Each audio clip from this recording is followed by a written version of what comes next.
Taste the Daily.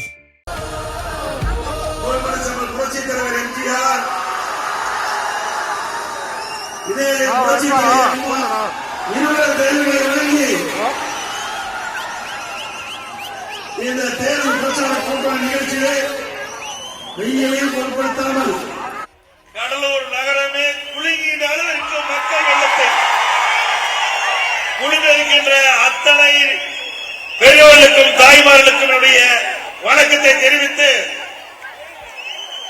இந்த தேர்தல் பிரச்சார கூட்ட நிகழ்ச்சியிலே தலைமை தாங்கி தலைமுறையாற்றிய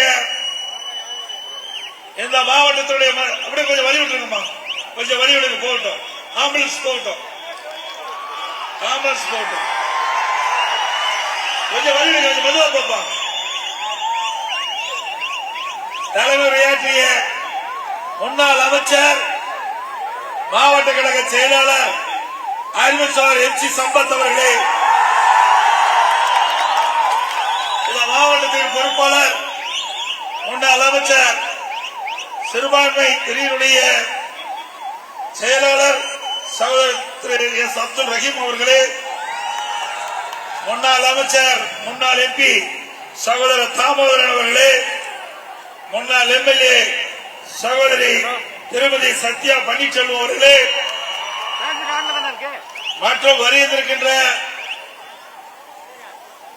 முன்னாள் சேர்மன் திரு C.K. சுப்பிரமணியன் அவர்களே, திரு K.S. கார்த்திகேயன் அவர்களே, திரு K.N. தங்கமணி அவர்களே, திரு S.P.K.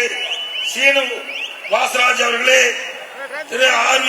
ஆறுமுகம் அவர்களே, மற்றும் பாரதிய ஜனதா கட்சியினுடைய நிர்வாகிகள், மாவட்ட தலைவர் திரு அக்னி கிருஷ்ணமூர்த்தி அவர்களே, மாவட்ட பொதுச் செயலாளர் திரு ராமமூர்த்தி அவர்களே, மாவட்ட செயலாளர் திரு வேலு வெங்கடேசன் அவர்களே, தமிழ் மாநில காங்கிரஸ் கட்சியுடைய மாவட்ட தலைவர் திரு R. ஞானசந்தகன் அவர்களே, திரு P.S. வெங்கடேசன் மாநில துணைத் தலைவர் அவர்களே, IJK கட்சியுடைய நிர்வாகிகளே, மற்றும் கூட்டணியில் அங்க வைக்கின்ற கட்சியினுடைய நிர்வாகிகளே, தேசிய ஜனநாயக கூட்டணியில் அங்க வைக்கின்ற நிர்வாகிகளே, இங்கே வரிந்து சிறப்பித்துக் கொண்டிருக்கின்ற நகர கழக செயலாளர்களே, ஒன்றிய கழக செயலாளர்களே, பேரூர் கழக செயலாளர்களே, கழகத்திலே பொறுப்பு வைக்கின்ற அத்தனை நிர்வாகிகளே,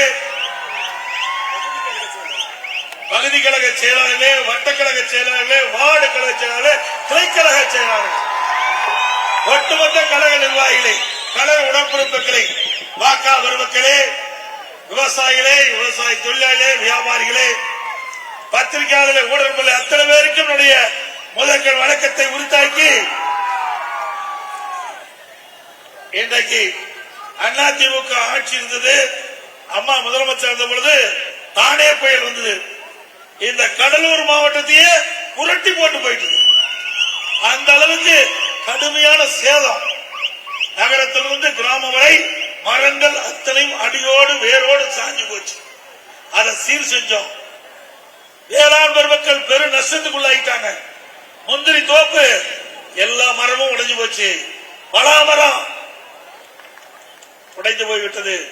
அதற்கெல்லாம் நிவாரணம் கொடுத்த ஒரே அரசாங்கம் அம்மாவுடைய அரசாங்கம். அம்மா இன்றைக்கு அந்த முந்திரி தோப்பில் இருக்கிற மரங்கள் எல்லாம் அகற்ற வேண்டும் என்று விவசாயிகள் கோரிக்கை வைத்தவுடனே அந்த மரங்கள் எல்லாம் வெட்டி எடுக்கப்பட்டு, மாமரங்கள் எல்லாம் வெட்டி எடுக்கப்பட்டு நிவாரணம் கொடுத்த ஒரே அரசாங்கம் அதிமுக அரசாங்கம், அம்மா அரசாங்கம். விவசாயிகள் மீண்டும் பயிர் செய்ய வேணும், அந்த முந்திரி தோப்பை உருவாக்க வேணும். அதுக்காக முந்திரி நாத்துகளை கொடுத்து 4000 ரூபாய் ஒரு மரம் வளர்த்துறதுக்கு ஒரே அரசாங்கம் அதிமுக அரசாங்கம் தான் கொடுத்தது. ஏழாம் பெருமக்களை வாழ வைத்தது, விவசாயிகளை வாழ வைத்தது. விவசாய தொழிலாளி அவளுக்கு விலையில்லா கரைமாடு, விலையில்லா ஆடு, விலையில்லா கோழி எல்லாமே நிறுத்திட்டாங்க. இதுல என்ன பாவம் செஞ்சாங்க? ஏழைகள், கிராமத்திலே வாழுகின்றவர்கள் இரவென்றும் பகலென்றும் மழை வெயிலையும் பொருட்படுத்தாம இந்த வெயில்ல உழைக்கின்ற அந்த பெண் தொழிலாளிகளுக்கு கரை மாடு கொடுத்தோம், விலையில ஆடு கொடுத்தோம், நான் கோழி கொடுத்தோம். அதையும் நிறுத்தப்பட்டு விட்டது. மீண்டும் அம்மாவுடைய ஆட்சி மலர்ந்தவுடன் அந்த ஏழை பெண் தொழிலாளிகளுக்கு விலையில்லா கரையல்பாடுகள் கொடுக்கப்படும், ஆடுகள் கொடுக்கப்படும். நீ எதை நிறுத்தினியோ அதெல்லாம் நான் கொடுப்போம். அதிமுக ஆட்சியில மக்கள் நலம் சார்ந்த திட்டத்தை நிறுத்தினதை மீண்டும் தொடருவோம். தாலிக்கு தந்தம் அது என்ன உனக்கு கஷ்டமா இருந்தது? இன்றைக்கு திருமண வயது அடைகின்ற பொழுது பொருளாதார சூழலின் காரணமா திருமணம் தடைபடுகிறது. ஏழை குடும்பத்தில் பிறந்த பெண்கள் உரிய நேரத்தில் திருமணம் செய்ய வேண்டும் என்பதற்காக அம்மா அற்புதமான திட்டத்தை கொண்டாந்தாங்க. 25,000 50,000 திருமண உதவி திட்டம். தாலிக்கு தங்கம் 1 பவுன் கொடுத்தோம். கொடுத்தீங்களா இல்லையா? சொல்லுமா. இப்ப நிறுத்திட்டாரு. இது நியாயமா? ஏழைகள் என்ன பாவம் செஞ்சாங்க? எங்க மேல கோபம் இருந்தா நீங்க பேசுங்க. ஆனா ஏழைகளுக்கு கொடுக்கின்ற திட்டத்தை ஏன் நிறுத்துறீங்க? மீண்டும் அம்மாவுடைய அரசு மலர்ந்தா இந்த திட்டம் தொடரும். அது மட்டுமல்ல, இன்றைக்கு இந்த கடலூர் மாவட்டம் வேளாண் பெருமக்கள் இருந்த மாவட்டம். அதை நம்பி விவசாயி இருக்கிறாங்க, விவசாய தொழிலாளி இருக்கிறாங்க. இந்த ஆட்சி வந்த பிறகு விவசாயிக்கு ஒன்றும் செய்யல, விவசாய தொழிலாளிக்கு ஒன்றும் செய்யவில்லை. விவசாயிகளுக்கு 2 முறை தொடக்க வேளாண் கூட்டுறவு சங்கத்தில் வாங்கிய கடன் தள்ளுபடி செய்த ஒரே அரசாங்கம் அதிமுக அரசாங்கம். விவசாய தொழிலாளிக்கு பசு வீடுகள் கட்டி கொடுத்தோம். உழவர் பாதுகாப்பு திட்டத்தில் உதவி தொகை கொடுத்தோம். இந்த ஆட்சியில் அதெல்லாம் நிறுத்தப்பட்டு விட்டது. மீண்டும் அம்மாவுடைய ஆட்சி நடந்த பிறகு பசுமை வீடுகள் ஏழைகள் தேடி குடிசையை தேடி தட்டி கொடுக்கப்படும். அதிமுக ஆட்சி. அம்மா இருக்கும் போது தானே புயல் வந்தது, கடுமையா சேதம். சாதாரண குடிசையில் வாழ்கின்ற மக்கள் குடிசையெல்லாம் காத்து தூக்கிட்டு போயிட்டு அம்மா பார்த்தாங்க. கடலூர் மாவட்டம் குடிசை இல்லா மாவட்டமாக உருவாக்கப்படும் என்று அறிவித்து 1000 கோடி கொடுத்து கிட்டத்தட்ட 90,000 வீடுகள் ஏழைகளுக்காக கட்டி கொடுக்கப்பட்ட ஒரே அரசாங்கம் அதிமுக அரசாங்கம். இப்படி ஏழைகள் எப்பொழுதெல்லாம் பாதிக்கிறார்களோ, மக்கள் எப்பொழுதெல்லாம் பாதிக்கிறார்களோ அப்பொழுது ஓடோடி வந்து உதவி செய்கின்ற அரசாங்கமாக அனைத்து இந்திய அண்ணா திராவிட முன்னேற்ற கழக அரசும் இருந்தது என்பதை நேரத்தில் நினைவு கூற கடைபிடிக்கிறேன். அது மட்டுமல்ல, ஸ்டாலின் போற பக்கம் பேசுறார். நான் 1000 ரூபாய் கொடுத்துட்டேன், 1000 ரூபாய் கொடுத்துட்டேன். எங்க 1000 ரூபாய் கொடுத்த? 28 மாசம் நாங்க போராடணும். தேர்தல் நேரத்தில் அனைத்து குடும்ப தலைமைக்கும் மாதந்தோறும் 1000 ரூபாய் உரிமை தொகை கொடுப்பேன் என்று உறுதிமொழி கொடுத்து பெண்கள் ஓட்டுகளை பெற்று ஆட்சிக்கு வந்தீங்க. ஏன் நிறைவேற்றல? 28 மாசம் தொடர்ந்து சட்டமன்றத்தில் பிரதான எதிர்கட்சி தலைவர் என்ற முறையில் ஸ்டாலினை வற்புறுத்தி கேட்டுக்கிட்டேன். எங்களுடைய சட்டப்பேரவை உறுப்பினர் பேசுகின்ற பொழுதெல்லாம் பெண்களுடைய கஷ்டத்தை உணர்ந்து ஏன் இந்த 1000 ரூபாய் உரிமை தொகை கொடுக்கல? கொடுக்கப்பட்ட வாக்குறுதி நிறைவேற்ற நாங்க பேசணும். அதிமுக பொதுக்கூட்டத்தில் முழுவதும் பேசணும். பத்திரிகையில வெளிப்படுத்தினோம், ஊடகத்தில் வெளிப்படுத்தணும், அறிக்கை வாயிலாக வெளிப்படுத்தணும். கொடுக்கவே இல்லை. 28 மாதம் கழிச்சு தொடர்ந்து பேசுகிற காலத்தினால ஏதாவது பெண்கள் இடத்திலிருந்து எதிர்ப்பு வந்து விடுவோம் என்று அஞ்சி அப்புறம் தான் கொடுத்தோம். பெண்களுக்கு இறக்கப்பட்டு கொடுக்கல, நாங்க வற்புறுத்துறதுனாலதான் உங்களுக்கு 28 மாசம் கழிச்சு அந்த 1000 ரூபாய் கொடுத்த முதலமைச்சர் இன்றைய முதலமைச்சர் ஸ்டாலின் அவர்கள். அது மட்டும் இல்ல, இப்போ சொல்றார் விட்டு போனவர்களுக்கு நிதியை தளர்த்தி மேலும் 30 லட்சம் பேர் கொடுக்கிறாங்க. எதுக்கு கொடுக்கிறாரு? திமுக மக்களுக்கு செல்வாக்கு எழுதினாரு. அடுத்த ஆண்டு இன்னும் 8 மாசம் தான் இருக்குது. இந்த 8 மாசத்துக்கு பணத்தை கொடுத்து இந்த 30 லட்சம் குடும்பத்தில் இருக்கிற வாக்குகளை பெற்று திமுக மீண்டும் ஆட்சிக்கு வரணும், கொள்ளையடிக்கணும். இப்படி ஏமாற்று வேலை செஞ்சு 52 மாதம் கழித்து இப்பொழுது 30 லட்சம் பேரை நாங்கள் தேர்ந்தெடுத்து 1000 ரூபாய் மாசம் கொடுக்கணும்னு சொல்றீங்களே, இது நியாயமா? இது மக்களை ஏமாற்றுவது இல்லையா? மக்களுக்கு இறக்கப்பட்டு கொடுக்கல. மக்கள் நன்றாக அந்த குடும்ப தலைவி குடும்பம் நன்றாக இருக்க வேண்டும் என்பதற்காக கொடுக்கல. அடுத்த ஆண்டு வருகின்ற தேர்தலுக்கு முன்கூட்டியே மாசம் 1000 ரூபாய் கொடுத்து அந்த ஓட்டுகளை பெறுவதற்காக கவர்ச்சிகரமா அறிவிப்பு கொடுத்து தந்திரமா ஓட்டுகளை பெற இருக்கிறாங்க. உஷாராக. அது மட்டும் இல்ல, எப்ப பார்த்தாலும் ஸ்டாலின் பேசுறாரு இந்தியாவிலேயே சூப்பர் முதலமைச்சர். எதுல? கடன் வாங்குறதுல சூப்பர் முதலமைச்சர். இந்த 1000 ரூபாய் கூட அரசாங்கத்தில் வருவாய் அதிகரிச்சு கொடுக்கல, கடன் வாங்கித்தான் கொடுக்கிறார். இந்த கடனை எப்படி கட்டுறது? யாரு? உங்க மேலதான் வந்து சுமக்கும். நீங்க தான் அந்த வரி போட்டு அந்த வரியின் மூலமாக அந்த கடனை திருப்பி செலுத்த வேணும். இன்றைக்கு திரு ஸ்டாலின் வருவதற்கு முன்பாக 73 ஆண்டு காலம் எல்லா அரசாங்கம் நடந்தது.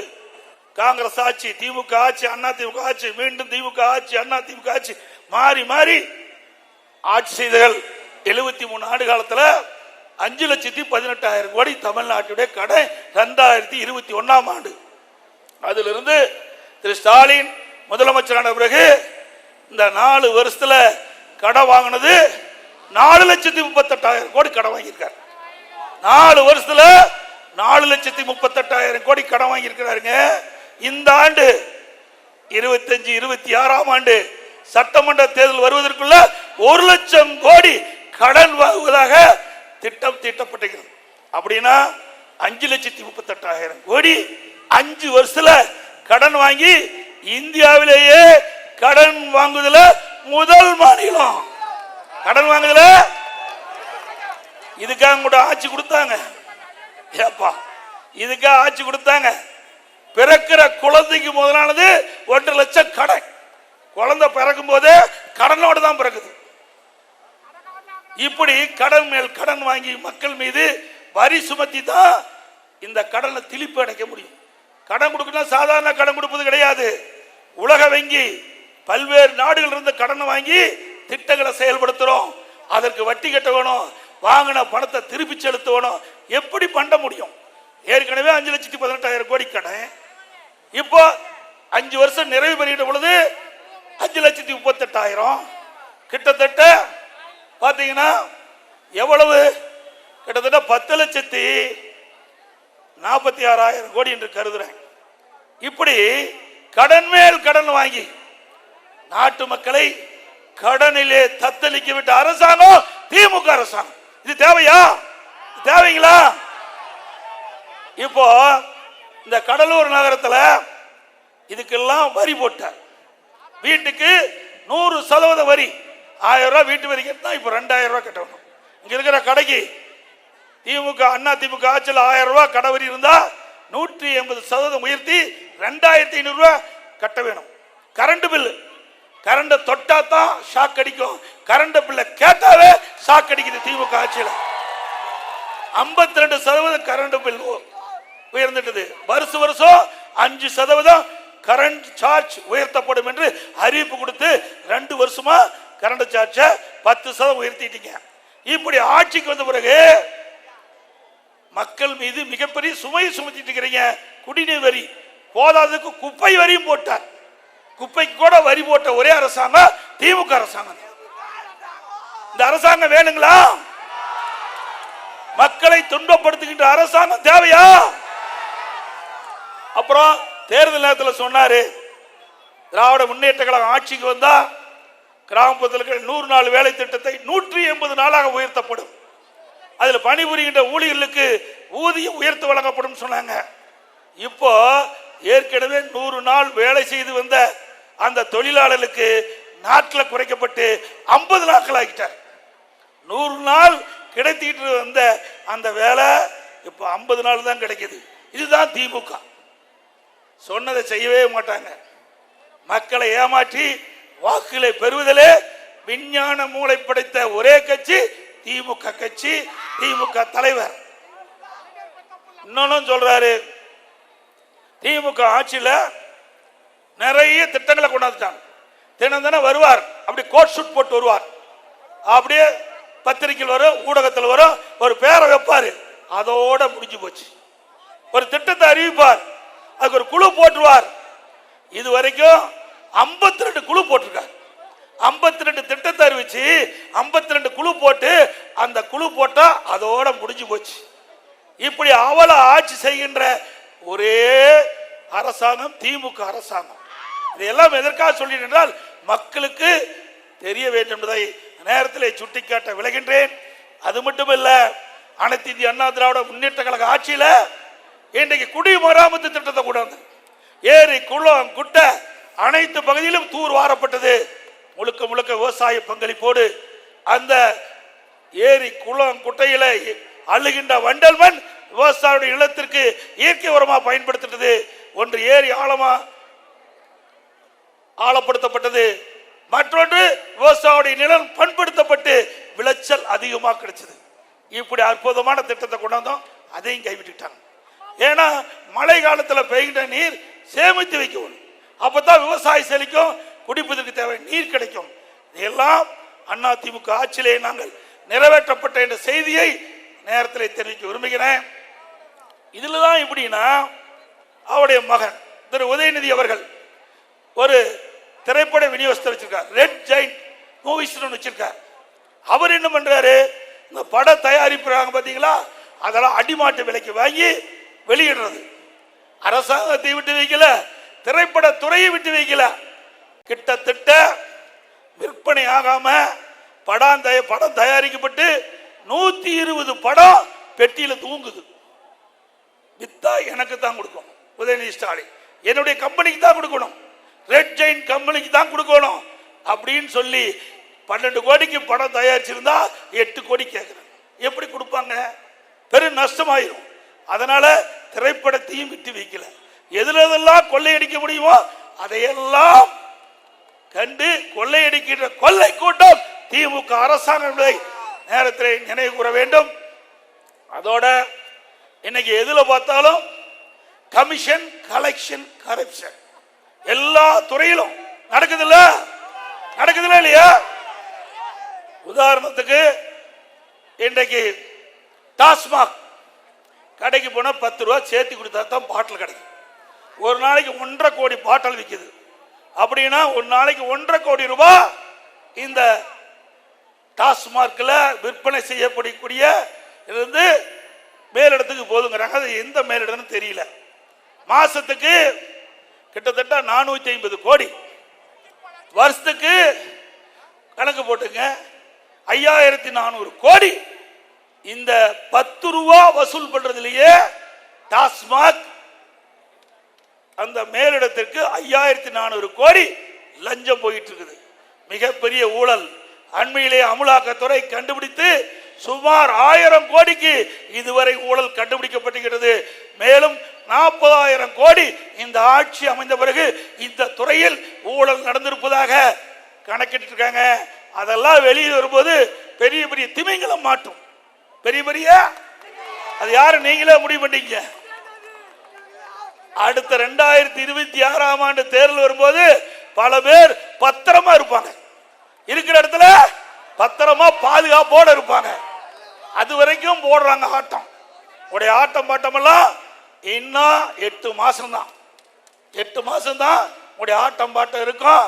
8 மாதம் கழித்து ஆட்சி மாற்றம் வரும்.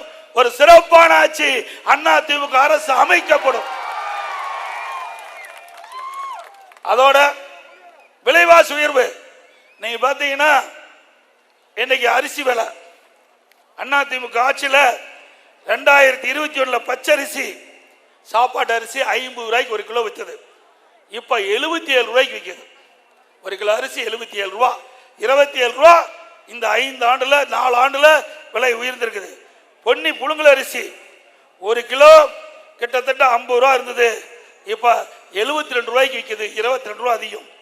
இட்லி புழுங்கரிசி 30 ரூபாய்க்கு இருந்தது, இப்ப 48 ரூபா திமுக ஆட்சியில.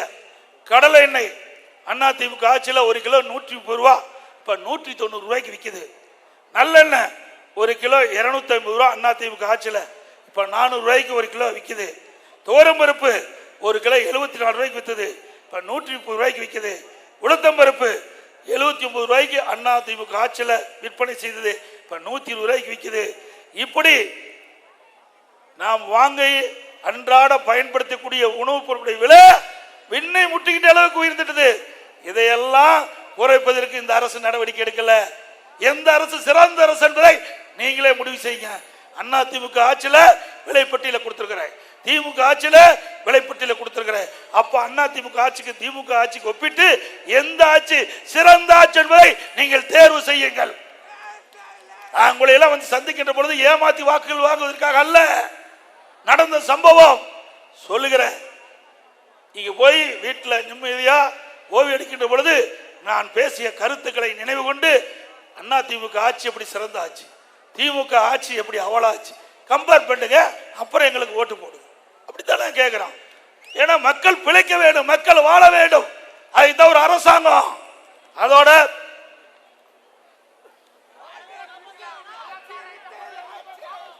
இன்னைக்கு கட்டுமான பொருட்கள் இனி எல்லாம் யாரும் வீடு கட்ட முடியாது. வீடு கட்டலாம் நல்லா இரவுல தூங்கும் போது அப்படியே கனவு காங்கலாம். பெட்ரூமு, பாத்ரூமு, வெரண்டா, ஹாலு அப்படின்னு கனவு காங்கலாம். நிஜத்துல வீடே கட்ட முடியாது திமுக ஆட்சியில. நீங்க பாத்தீங்கன்னா ஒரு யூனிட் எம்சாண்ட் 2021 3000 ரூபாய், இப்போ 5500 ரூபாய்க்கு விற்குது. கிட்டத்தட்ட ஒரு எம்சாண்ட் ஒரு யூனிட் 2500 ரூபாய் அண்ணா திமுக ஆட்சியோட திமுக ஆட்சியில உயர்ந்திருக்குது. ஒரு யூனிட் ஜல்லி அண்ணா திமுக ஆட்சியில் 2000, இப்போ 4500, 2500 ரூபாய் விலை உயர்வு. ஒரு டன் கம்பி அண்ணா திமுக ஆட்சியில் 40,000, திமுக ஆட்சியில் 70,000 ஒரு டன் கம்பி. ஒரு செங்கல் 6 ரூபாய்க்கு விற்பனை செஞ்சது, இப்போ 10 ரூபா ஒரு செங்கல். மரத்தை கேட்க வேண்டியதே இல்லை, உச்சபட்ச விலைக்கு போயிட்டுது. சிமெண்ட் ஏழைகளுக்கு யூனியன் மூலமா நகராட்சி மூலமா 190 ரூபாய்க்கு அம்மா சிமெண்ட் கொடுத்தோம். இப்போ 240 ரூபாய்க்கு விற்கதா சொல்றாங்க, வெளியில 350 ரூபாய்க்கு விற்குது. சிந்திச்சு பாருங்க, 190 ரூபாய்க்கு வித்தது போய் 350 ரூபாய் கொடுத்து சிமெண்ட் வாங்கணும். இப்படி கட்டுமான பொருட்கள் அனைத்தும் விலை உயர்ந்துட்டது. எப்படி வீடு கட்ட முடியும்? சாதாரண மக்கள், நடுத்தர மக்கள் வீடு கட்டிக்கிட்ட நிலையே இல்லை. கனவுல வீடு கட்டி மகிழ்ந்துக்கலாம். இந்த ஆட்சி ஒரு அவலாட்சி என்பதற்கு இதுவே சான்று என்பதை புள்ளி உரத்தோடு உங்களிடத்தில் தெரிவிக்க விரும்புகின்றேன். அது மட்டுமல்ல,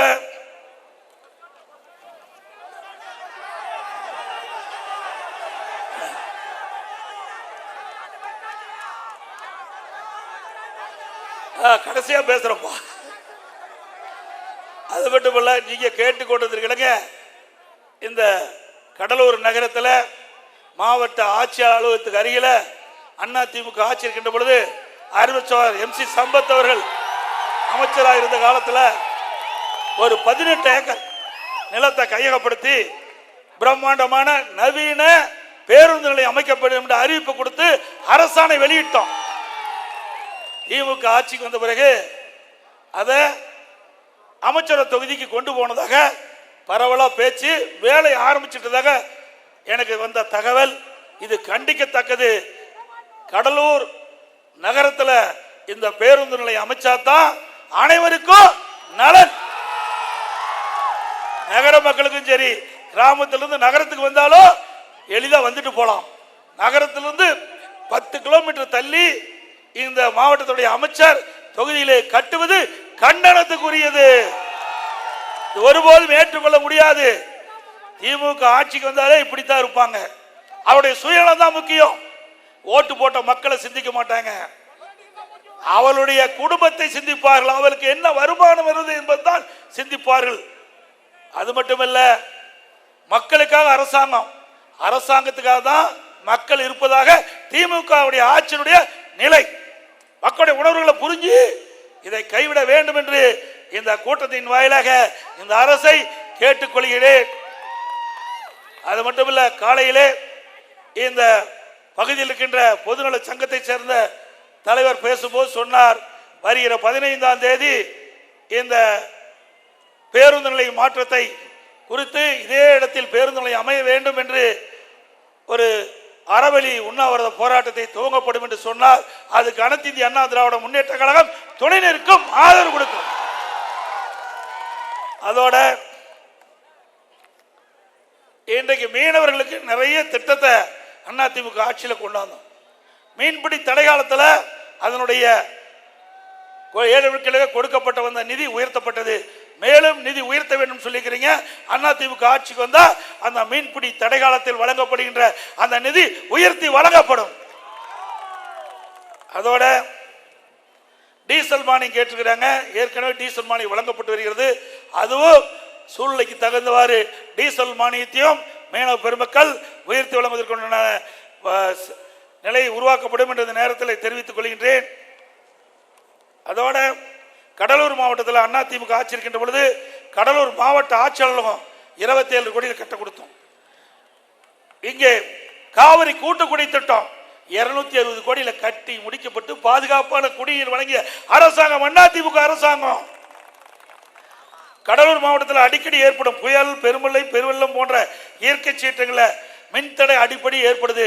அதனால பூமிக்கு அடியில் இன்றைக்கு கேபிள் புதைவிட மின் கேபிள் பதித்து எந்த புயல் மழை வந்தாலும் மின்தடை ஏற்படாம அதிமுக ஆட்சியில் இந்த திட்டத்தை கொண்டாந்து நிறைவேற்றப்பட்ட அரசாங்கம் அதிமுக அரசாங்கம். கடலூர் மாநகரத்தில் குறைந்த மின்னழுத்தை தவிர்க்க கடலூர் செம்மண்டலத்தில் ரூ.60 கோடி மதிப்பீட்டில் புதிய துணை மின் நிலையம் ஒன்று ஏற்படுத்தி கொடுக்கப்பட்டது. கடலூர் மாநகராட்சி பகுதியில் 43 கோடி ரூபாயில் மழைநீர் வடிகால் பணிகள் நிறைவேற்றப்பட்டுகின்றன. கடலூர் போக்குவரத்து நெரிசலை குறைப்பதற்கு சுமார் 18 கோடி மதிப்பீட்டில் கடலூர் முதல் மேல்பட்டாகம் வரை கஸ்டம்ஸ் சாலை புதிதாக அமைக்கப்பட்டது. கெடிலம் ஆற்றில் சுமார் 16 கோடி மதிப்பீட்டில் தடுப்பணை அமைக்கப்பட்டது. கடலூர் அரசு மருத்துவமனை 8 கோடி ரூபாயில் அவசர சிகிச்சை பிரிவு மற்றும் டயாலிசிஸ் பிரிவு கொண்டு வந்து அந்த ஏழை மக்களுக்கு தேவையான மருத்துவ சிகிச்சை அளிக்கப்பட்டது. அதோட அந்த கடலூர் அரசு பொது மருத்துவமனையில் மகப்பேர் மருத்துவமனை 10 கோடியில் கட்டி கொடுத்த அரசாங்கம் அதிமுக அரசாங்கம். மீனவர்கள் பாதிக்காமல் இருப்பதற்கு தூண்டில் விளைவு 10 கோடியில் கட்டி கொடுத்திருக்கிறோம். இப்படி பல திட்டங்கள் அதிமுக ஆட்சியிலே கொண்டு வந்து என்பதை நேரத்தில் தெரிவித்து, அதோட இங்கே துறைமுகம் இருக்குது. இந்த துறைமுகத்துக்கு அதை விரிவுபடுத்துவதற்காக நவீனப்படுத்துவதற்காக 150 கோடி அதிமுக அரசு இருக்கின்ற ஒதுக்கி இன்னும் அந்த பணி நிறைவேறாம அப்படி ஆம வேகத்தில் இருக்குது. அது கண்டனத்துக்குரிய என்பதை நேரத்தில் தெரிவிக்க விரும்புகின்றேன். அதோட திராவிட முன்னேற்ற கழக ஆட்சியில் அண்ணா நிறைய திட்டங்களை கைவிட்டுட்டாங்க. அதிமுக ஆட்சியில் கொண்டு வரப்பட்ட பல திட்டங்களை கைவிட்டுட்டாங்க. அதோட இங்கதான் வேளாண் துறை அமைச்சர் இருக்கிறார். அவர் சட்டமன்றத்திலையும் தெரிவித்தார். அதோட திரு ஸ்டாலின் அவர்கள் திராவிட முன்னேற்ற கழக தேர்தல் அறிக்கையில் வெளியிட்டார். கரும்பு விவசாயிகளுக்கு ஒரு டன் கரும்புக்கு ஆதார விலையாக 4000 ரூபாய் கொடுக்கிறார். கொடுத்தாங்களா? இல்ல. நெல்லுக்கு ஒரு குவிண்டாலுக்கு 2500 ரூபாய் கொடுக்கிறார். கொடுத்தாங்களா? இப்படி விவசாயிகளையும் ஏமாற்றிய அரசாங்கம் திமுக அரசாங்கம் என்பதை இந்த நேரத்தில் தெரிவித்து, அப்போ அடிக்கடி சொன்னாங்க,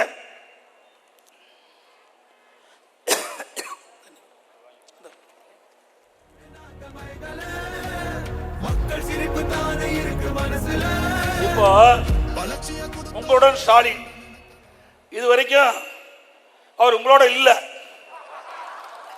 இப்பதான் அடுத்த வருஷம் தேர்தல் வர்றதுனால ஒரு நோட்டீஸ் அடிச்சு வீடு வீடா வந்து விரைவில் கொடுக்கிறாங்க. இப்பதான் மக்களுடைய ஞாபகம் வந்திருக்குது.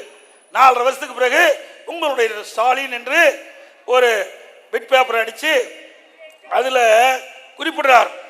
தொழில் வரி விதிப்பு, புதிய தொழில் உரிமம் புதுப்பித்தல், குடியிணைப்பு, அடிப்படை வசதிகள், பிறப்புச் சான்று, இறப்புச் சான்று, புதிய சொத்து காலிமனை வரி விதிப்பு, பாதாள சாக்கடை திட்டம் இணைப்பு, சொத்து வரி பெயர் மாற்றம், கட்டிட அனுமதி இப்படின்னு நிறைய கொடுத்திருக்கிறார்.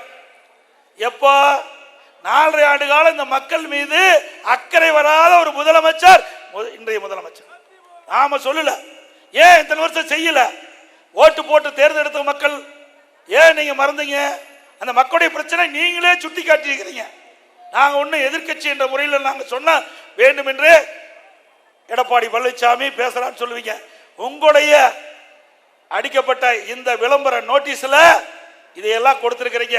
அப்படின்னா 4 ஆண்டு காலம் இந்த மக்கள் இந்த அடிப்படை வசதிகள் எல்லாம் இல்லாம துன்பப்பட்டு வந்திருக்கா என்பதை ஸ்டாலினே ஒத்துக்கிறார். 4 வருஷம் கண்டுக்கல. இப்போ அடுத்த ஆண்டு தேர்தல் நடைபெற காலத்தில் இதை எப்படியாவது பேசி தந்திரமா ஓட்டுகளை பெறுவதற்காக திரு ஸ்டாலின் அரங்கேற்றிட ஒரு நாடகம். இதே போல எதிர்கட்சியா இருக்கும்போது ஸ்டாலின், நான் முதலமைச்சர் இருந்தேன், அவர் எதிர்க்கட்சி தலைவர் இருக்கும்போது ஊர் ஊரா போனார், நகரத்துல வார்டு வார்டா போனாங்க. முதலமைச்சர் போனாரு, துணை முதலமைச்சர் இருக்கிற துணை அமைச்சர் உதயநிதி போனாங்க, திமுக சட்டமன்ற உறுப்பினர், திமுக முன்னாள் அமைச்சர்.